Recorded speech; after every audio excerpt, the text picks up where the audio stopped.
Salam sejahtera pemirsa budiman, baiknya jumpa kembali saudara di Dimensi Iman Kristiani. Acara yang melalui pelayanan media Antioquia Pama, kami rancang, kami kemas, kami siapkan khusus bagi saudara.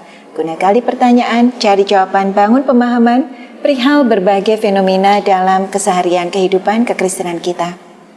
Saudara, mujizat Tuhan dan aku, itulah topik yang akan kita angkat dalam bincang-bincang kita di Dimensi Iman Kristiani hari ini. Dan untuk itu sudah hadir bersama kita kedua narasumber kita, Harry dan Leo. Shalom Harry. Shalom Bu Anis. Shalom Leo. Shalom Bu Anis. Saudara, kita akan kejar semua pertanyaan, kita akan gali semua jawaban, dan untuk itu sudah hadir bersama kita, Pendeta Bikman Sirait. Shalom Pak Bikman. Shalom Anis. Saudara, Dimensi Iman Kristiani hari ini membicarakan soal mujizat. Sesuatu diskusi yang sangat hangat, lalu sangat menimbulkan gairah karena semua orang sangat merindukannya, saudara. Maklum, fenomena-fenomena telah menunjukkan kepada kita bagaimana kebangunan dunia sulap misalnya, saudara, dan itu mempunyai daya tarik yang cukup oke. Celakanya ya. Kemudian ketika kekristenan pun terjebak di tempat yang sama dan kita kembali kepada fenomena-fenomena seperti ini. Apakah mujizat masih ada? Saya akan menjawab ada, selama Tuhan mau. Tapi apakah mujizat seperti yang ada sekarang ini? Saya juga akan menjawab, sulit untuk memahaminya. Kalau betul itu dari Tuhan ataupun kalau itu terjadi dalam kebenaran, karena mujizat yang terlalu digembar-gemborkan hebat itu ternyata tidak diikuti dengan perubahan moral, spiritual yang seharusnya ada di balik semuanya. Apa itu? Nah, mari kita pikirkan dengan baik-baik. Namun sebelum lanjut, saudara, kita akan berdoa dulu dan kita minta Pak Leo untuk berdoa. Silakan Pak Leo. Ya. Mari kita berdoa. Maha besar Tuhan Allah Bapa kami yang bertahta dalam kerajaan surga, yang kami kenal dan kami sapa di dalam nama Anak Yesus Kristus, Tuhan dan Juru Selamat kami. Bapa, terima kasih untuk kesempatan pada saat ini. Kami hendak berdiskusi tentang mujizat yang dari Engkau atau aku. Pimpin diskusi ini agar semua dapat mengerti dan memahami tentang Engkau. Dalam nama Yesus kami sudah berdoa dan mengucap syukur. Amin. Amin. Saudara yang kekasih, mari kita membuka Alkitab kita di dalam 1 Korintus. 1 Korintus pasal 12 ayat 9 dan 10. 1 Korintus pasal 12, 9 dan 10, demikian dikatakan firman Tuhan. Kepada yang seorang roh yang sama memberikan iman, dan kepada yang lain yang memberikan karunia untuk menyembuhkan. Kepada yang seorang roh memberikan kuasa untuk mengadakan mujizat, dan kepada yang lain dia memberikan karunia untuk bernubuat, dan kepada yang lain lagi dia memberikan karunia untuk membedakan bermacam-macam roh. Kepada yang seorang yang memberikan karunia untuk berkata-kata dengan bahasa roh, dan kepada yang lain yang memberikan karunia untuk menafsirkan bahasa roh. Kita dengan segera diajak untuk melihat pertama, karunia datang dari roh. Roh mengkaruniakan kepada orang yang ada, yang sudah percaya. Bakat, talenta itu ada sejak kita lahir, menempel pada diri, tinggal sedini apa digali, dicari, ditemukan dan dikembangkan. Tapi kalau karunia ada ditambahkan oleh roh, tidak kepada semua orang. Kepada siapa roh mau memberikannya, termasuk karunia berbuat mujizat tadi. Ya. Jadi di sini kita harus membedakan dulu. Tidak semua rasul kita catat melakukan hal yang luar biasa atau mujizat tadi gitu ya. Tetapi banyak rasul yang melakukan itu. Nah, ini yang kita mesti lihat. Nah, oleh karena itu Matias sebagai rasul saja tidak tercatat yang menggantikan Yudas, apa kemudian yang dilakukannya misalnya. Jadi kita melihat dulu secara utuh. Yang berikut, karunia yang diberikan oleh roh kepada tiap orang berdasarkan kerelaan roh karena kehidupan orang itu memperkenan Tuhan. Dan karunia tidak bersifat menetap. Bakat atau talenta bersifat menetap. Karunia tidak. Kapan Tuhan mau berikan? Itu sebab di dalam 2 Timotius pasal 4 ada satu case yang sangat menarik, yang selalu membuat saya memperhatikan bagian ini. Pada waktu itu dikatakan bagaimana Paulus dalam perjalanannya, lalu kemudian dia menulis surat kepada Timotius, supaya Timotius berhati-hati di dalam kehidupannya dan seterusnya. Lalu pada bagian yang terakhir di 2 Timotius pasal yang keempat ayat 20, Paulus menulis begini: Erastus tinggal di Korintus dan Trofimus kutinggalkan dalam keadaan sakit di Miletus. Apa yang saya mau bicara? Paulus banyak sekali menyembuhkan orang, tetapi bukan karena Paulus bisa. Paulus banyak sekali menyembuhkan orang karena karunia Allah diberikan kepada dia. Tetapi karunia penyembuhan tidak menempel pada diri Paulus. Itu sebab kemudian ada anggota tim Paulus, ada anggota KKR Paulus, ada anggota pelayanan Paulus yang sakit, yaitu Trofimus, dan terpaksa ditinggalkan, tidak bisa melanjutkan perjalanan. Padahal Paulus jubahnya, sapu tangannya dipegang, katanya orang sembuh, saudara. Coba pikirkan itu. Nah, kita kembali memikirkan bagaimana kemudian di dalam bagian seperti ini supaya kita mendapat satu gambaran yang utuh bahwa mujizat itu jangan disalahgunakan. Jadi kalau ada orang mengklaim dirinya sebagai penyembuh, saya menjadi bingung. Karena penyembuh itu cuma satu, Allah itu toh. Oh, ada karunia. Oke, tetapi kenapa kamu cari dia? Karena karunia tadi ingat tidak bersifat menetap, tetapi dalam rangka mewujudkan pelayanan. Tapi jago Pak, dia udah pasti Pak, tiap orang doain sakit, dia memang terkenal dan begini. Namanya itu dukun ada. Saya tidak mengerti kalau kemudian orang mengklaim dirinya di dalam hidup kependetaan hal yang seperti itu. Saya menjadi sedikit kadang-kadang pikir-pikir Alkitab saja tidak begitu kan begitu. Nah, karena itu menjadi lebih heran ketika Rasul bekerja. Mereka menimbulkan kebangunan rohani yang utuh, sikap mental, moralitas. Orang Kristen dikenal baik dan luar biasa dalam berbudi luhur, berbudi pekerti. Tapi yang sekarang Kristen kita harus jujur ya. Babak belur, amburadul kita juga mesti jujur dong ada hal itu ya. Banyak yang mesti direkonstruksi, diperbaiki ulang misalnya. Banyak tragedi-tragedi di dalam gereja, bahkan tragedi keuangan. Nah, jadi ini harus menjadi kejujuran kita untuk berani meneropong dan melihat kebenaran itu apa. Kembali kepada mujizat. Maka kita melihat sejak hal-hal spektakuler misalnya yang dikerjakan Musa, tongkat jadi ular dengan tongkat membelah laut. Hal-hal yang spektakuler didoakan oleh Elia, ucapa musim kering mendadak hujan turun. Kapak tenggelam bisa muncul dan seterusnya. Maka ada terlalu banyak mujizat yang terjadi, saudara yang kekasih. 5 roti, 2 ikan cukup 5.000 orang, lebih 12 bakul. Lalu 4.000 orang juga pernah diberi makan oleh Tuhan Yesus. Nah, maka di dalam bagian-bagian seperti itu kita sangat familiar dengan mujizat. Mujizat masih ada? Masih. Sampai kapan? Sampai kapan pun mau bagi. Tapi mujizat harus ada? Nanti dulu. Beda kan ya? Karena harus ada, bukan kau yang menentukan, bukan aku yang menentukan. Terserah Tuhan mau kasih apa tidak. Orang beriman justru menunggu keputusan Tuhan. Orang yang memaksa Tuhan supaya berbuat itu bukan orang beriman itu. Jadi saya pikir ini penting untuk disadari secara baik-baik. Nah, jadi ini bagian kita, saudara. Kita akan terus berdiskusi tentang hal ini secara lengkap tentunya. Bagaimana menggali, menemukan hakikatnya. Begitu, Anis? Iya, terima kasih Pak Bigman, Harry dan Leo. Dalam konteks diskusi ini saja kita samakan dulu, barangkali kita batasi dulu barangkali apa yang kita maksudkan dengan mujizat. Karena buat sebagian orang alam jagat raya dan semesta ini saja sudah satu mujizat. Kelahiran seorang bayi itu sudah mujizat. Buat sebagian yang lain musik indahnya Beethoven yang dia ciptakan dalam keterbatasan fisiknya itu satu mujizat. Mungkin kita batasi dulu bahwa mujizat ini adalah sesuatu yang supranatural sifatnya, yang tidak terjadi pada setiap orang. Walaupun bukannya tidak mungkin, nanti kita kembangkan lagi apa yang kita maksudkan dengan mujizat. Pak Bigman tadi katakan bahwa Tuhanlah kesembuhan, artinya Tuhanlah yang berada di balik mujizat. Mungkin pertanyaannya buat kita, Tuhankah satu-satunya di balik mujizat, atau kalau mujizat memang kita definisikan sebagai sesuatu yang supranatural, itu bisa juga terjadi dan bukan dilakukan oleh Tuhan. Harry, Leo, siapa yang mau lebih dulu? Mungkin saya dulu ya. Oke. Jadi sebenarnya pengertian mujizat dulu itu yang harus kita mengerti awalnya. Karena di dalam banyak pemahaman, mujizat itu sebenarnya sering terjadi atau jarang terjadi. Karena kalau sering terjadi dan berulang-ulang, orang akan cenderung bilang itu ada semacam permainan atau kita sebut itu sulap.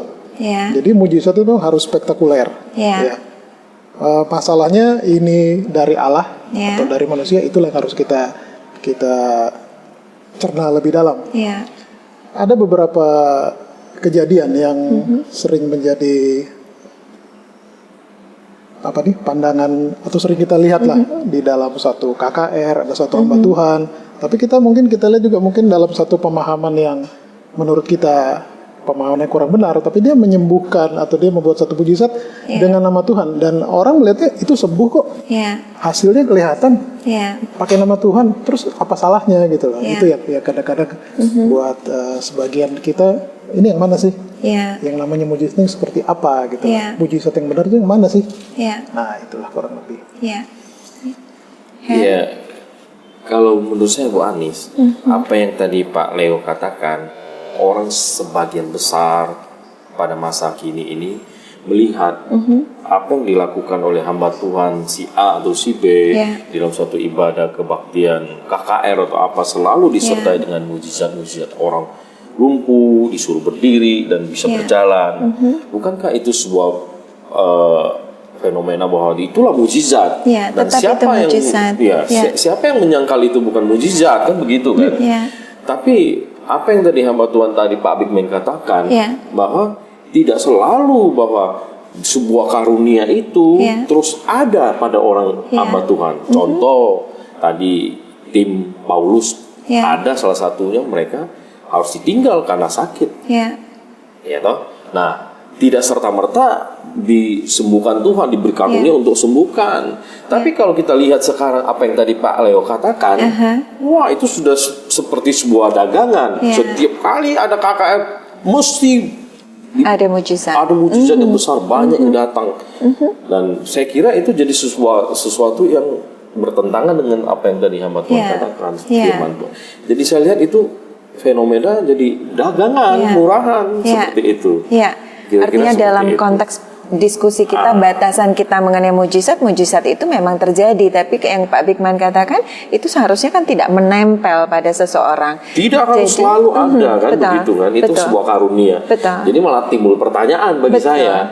Toh itu terjadi ini terjadi, memang bisa aja terjadi. Tapi ini dari siapa? Dari Tuhan atau dari siapa? Something yang sesuatu apa yang kita mesti diskusikan, saya pikir. Kalau itu memang supranatural dan bukan dari Tuhan, Pak Bigman apa jawabannya buat kita? Leo, ada sesuatu yang mau dikatakan lebih dulu? Karena dalam beberapa hal, bukan beberapa hal, saya kira banyak hal yang mujizat itu dijadikan ukuran untuk orang itu mulai percaya bahwa yang memberi mujizat ini adalah datangnya dari Tuhan. Dan itulah yang selalu menjadi ukuran, sehingga mujizat itu menjadi satu daya tarik, satu komoditi, satu produk yang bisa dijual. Nah, itulah yang kita perlu. Jadi ini sudah dua hal, paling tidak dua hal gitu ya. Yang pertama, faktanya mujizat itu terjadi dan berulang-ulang pula gitu ya, dilakukan oleh orang yang sama. Lalu jadi pertanyaannya kenapa itu terjadi gitu kan? Kalau memang itu bukan sesuatu yang menempel pada orang. Leo sudah beranjak lebih jauh.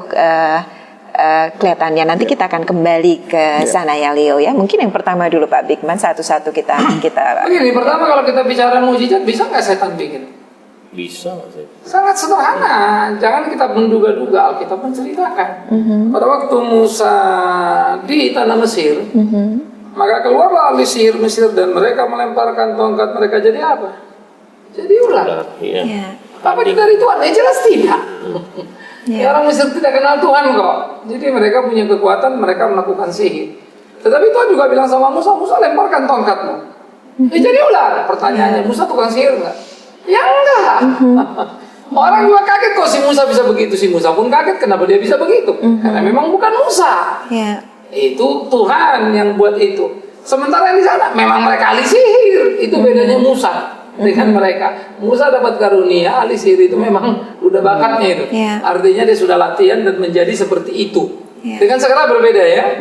Tetapi herannya Musa yang nggak latihan ini, yang nggak bertapa, nggak semedi, nggak apa ini, ularnya lebih jago. Kenapa? Ditelan Tuhan, bukan karena Tuhan kan itu. Ditelan tapi kan karena Tuhan. Padahal kalau lihat latihannya mah kurang nih, belum tentu satu hari nih. Nggak makan, nggak minum, kepala ke bawah kaki ke atas misalnya ya. Belum makan sesajen ini dan itu dia.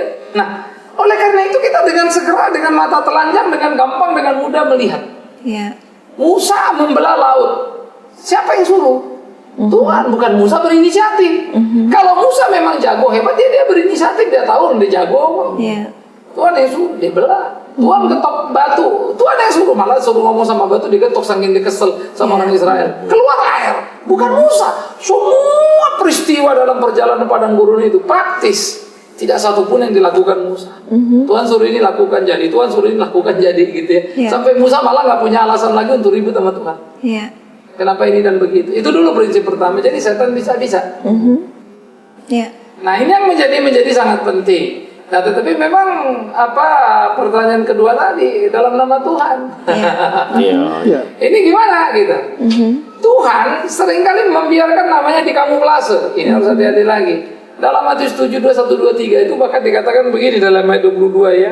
Pada hari terakhir banyak orang berseru padaku, Tuhan, Tuhan, bukankah kami bernubuat demi namamu, mengusir setan demi namamu, dan mengadakan banyak mujizat demi namamu juga. Tapi herannya jawaban Tuhan, hanya kau pembuat kejahatan, aku tidak kenal kau. Menyembuhkan atau bikin mujizat dalam nama Tuhan, kok Tuhan tak kenal? Kan namanya dipakai. Rupa-rupanya orang itu mau menyembuhkan atau membuat mujizat untuk kepentingan pribadinya. Nama Yesus dipakai sebagai mantra dan Yesus biarkan. Kekuasaan namanya itu dipakai. Tapi bukan karena Yesus merestui. Kekacauan gereja. Setiap orang berdoa dalam nama Yesus terjadi sesuatu. Enggak mungkin lah Pak, orang dia dalam nama Yesus kok doanya, dalam nama Yesus kok mintanya. Nah, inilah kalau nggak baca Alkitab, baca Alkitab. Amat sangat luar biasa jelas itu ucapan Yesus itu. Nah jadi di dalam bagian seperti ini orang bim salah bim abrakada itu mantra bisa. Dalam nama Yesus bisa. Dari Tuhan belum tentu. Belum tentu. Jadi Tuhan bisa membiarkan namanya dipakai. Nah makanya jangan tertarik pada mujizat itu. Tapi kebenaran hidup orang itu yang kita bisa belajar teladani kan begitu. Pak Bigman, saya masih tetap ingin balik ke apa yang Leo tadi katakan dan cukup menarik. Tapi sebelum kembali ke sana Pak, agar kita semua belajar dengan benar, Pak Bigman katakan bahwa karunia menyembuhkan itu bukan sesuatu yang menempel pada seseorang. Artinya itu diberikan pada saat dimana memang itu diperlukan untuk dilakukan. Tapi Pak Bigman, tentunya bukan wilayah kita juga ya untuk menghakimi ketika seseorang bisa lakukan berulang kali. Jadi ini yang menarik memang kalau kita pikirkan. Kalau Tuhan mau tiap hari 7 kali dalam seminggu, 30 kali dalam sebulan, 5 hari dalam setahun, emang kenapa? Kan begitu. Tetapi jangan bilang dia hebat, itu jadi repot. Masalahnya bukan Tuhan. Tuhan mau pakai kapan pun bisa. Yang problem kan klaim ini. Wah buktinya Pak tiap hari dia 2 orang sakit sembuh. Yesus sendiri. Berapa banyak dia pelayanan, apakah semua orang disembuhkan? Tidak, banyak orang disembuhkan kata Alkitab. Bukan semua. Itu sebab kalau kita bikin flyer misalnya, yang datang, yang sakit pasti sembuh. Maaf kalau saya akan bilang itu jadi penipuan. Jadi biar Injil laku, jual mujizat. Tapi yang Leo katakan tadi menarik sekali. Leo sempat ingatkan kita, bukankah mujizat dibuat untuk memenangkan mereka yang tidak percaya, kira-kira begitu. Mungkin melengkapi apa yang Leo katakan Pak Bigman, tidakkah Alkitab memang yang membuat presence mujizat, ya kan? Alkitab yang lebih dulu gitu kan mengajarkan kita mengenai mujizat. Kemudian kalau kita baca mengenai Tuhan Yesus, rasanya nggak berlebihan kalau kita simpulkan bahwa motivasi dari banyak orang yang mengikuti Tuhan Yesus sebagian besar barangkali adalah mujizat, bahkan murid-murid punya pamrih juga ternyata. Jadi bagaimana ini kan gitu ya? Simpel saja. 40 tahun perjalanan dari Mesir menuju pada tanah perjanjian. Adakah satu hari tanpa mujizat? Enggak ada. Kalau bukan mana, ya udah tiap pagi kan. Itu kan mujizat. Air pahit jadi bisa minum. Batu ngasih air. Burung puyuh mengantarkan diri. Mujizat. Pertanyaan saya gampang, Anis. Apakah semua orang Israel sampai ke tanah perjanjian? Tidak. Sebagian besar mati dimurkai Tuhan. Jadi apa kurang mujizat? Elia 450 nabi Baal dibunuhnya. Mujizat banyak yang dilakukannya. Apakah semua orang Israel kembali kepadanya? Dia kecewa. Buat apa aku seperti ini? Sampai dia pergi menjauh dari Tuhan. Dia bilang percuma aku tidak lebih baik dari nenek moyangku. Dia bayangkan seperti Musa yang juga mimpin tapi kok tidak sukses, malah nggak sampai ke Israel, cuma sampai berhenti di gunung Nebo. Dia kecewa juga. Buat apa? ternyata mujizat tidak mempertobatkan. Tuhan janjikan 7.000 Israel yang sejati kepada Elia. Tapi sorry ya, yang 7.000 itu dari sekian ratus ribu atau ke 1 jutaan angka Israel pada waktu itu mungkin. Ya. Jadi ironis banget, persentasenya kecil sekali gitu kan. Nah, 10% aja nggak nyampe gitu. Itu kan kira-kira cuma 1% tok gitu loh. Apa-apaan gitu. Lompat ke Yesus. Yesus tiap hari jalan, hampir tiap hari ada aja kalau cerita yang kita baca mujizat. Saya mendramatisir nih, bukan tiap hari sebetulnya. Saya dramatisir tiap hari. Pertanyaan saya, berapa pengikut Yesus? Nggak banyak. Jangankan orang yang terima mujizat itu, muridnya aja bubar kok. Petrus balik kanan gerah.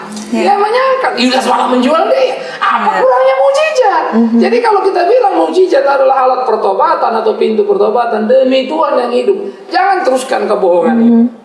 Pertobatan adalah karena kasih dan kuasa Allah. Tetapi Tuhan bisa pakai mujizat untuk orang bertobat. Itu betul itu. Jadi saya adalah orang yang sangat menikmati soal bicara mujizat, bicara ini, bicara itu. Kalau dianggap nggak ada uang, toto gedebuk orang ngasih uang, itu mujizat. Tuh, saya alami banyak banget itu.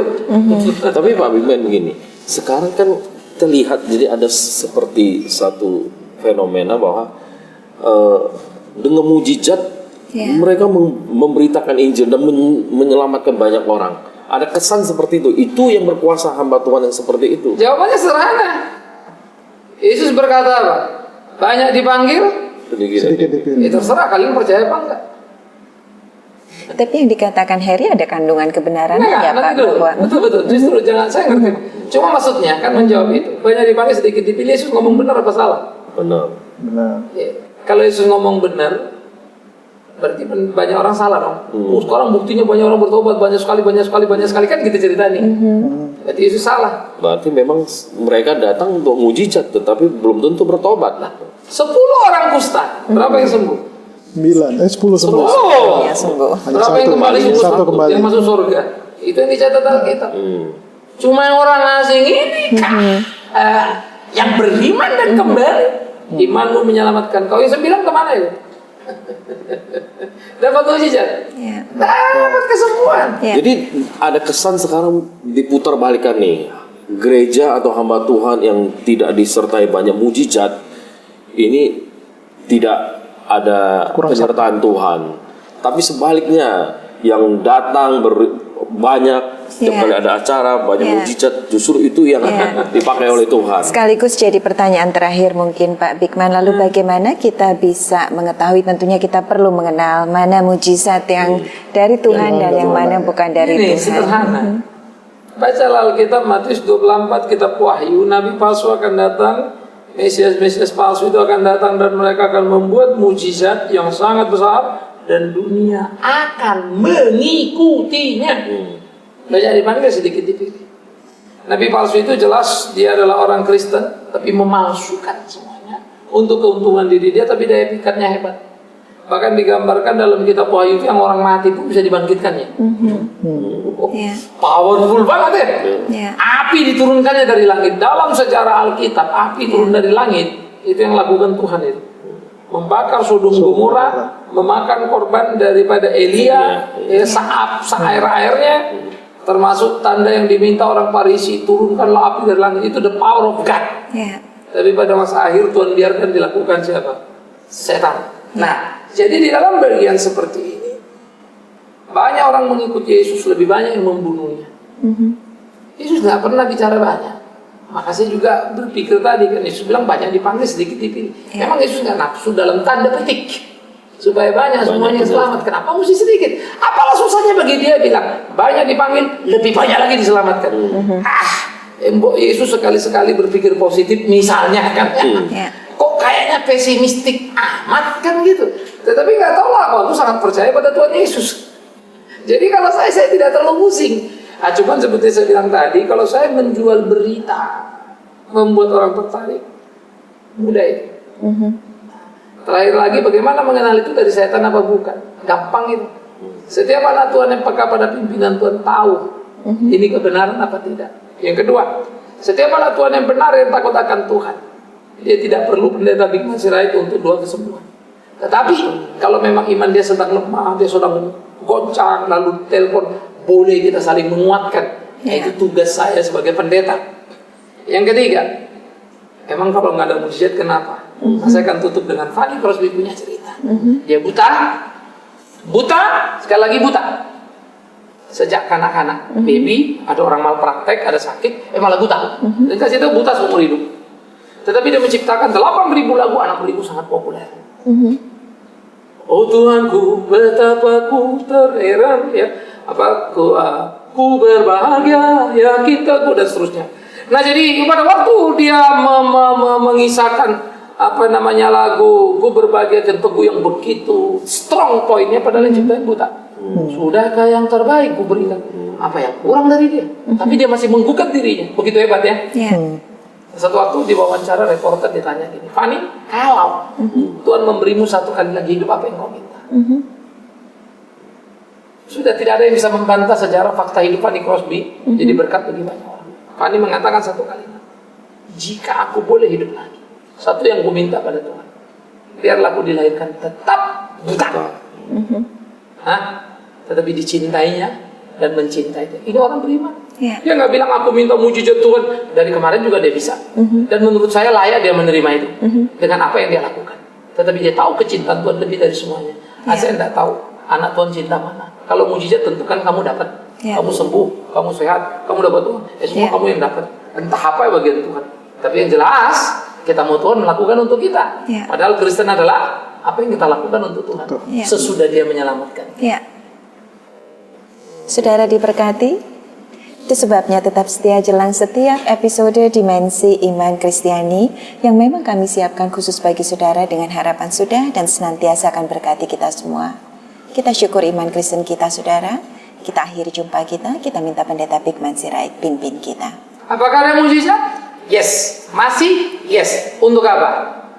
Itu yang jadi persoalan. Biarkan Tuhan mengerjakannya untukmu kalau dia mau. Tapi bukan untuk kau cari. Tapi untuk kau tahu Tuhan masih ada di hidup. Namun kalau dia membuat lompatan iman kepadamu lebih dan melewati mujizat, mengapa kau mencari itu? Jangan bodoh, bijaksanalah.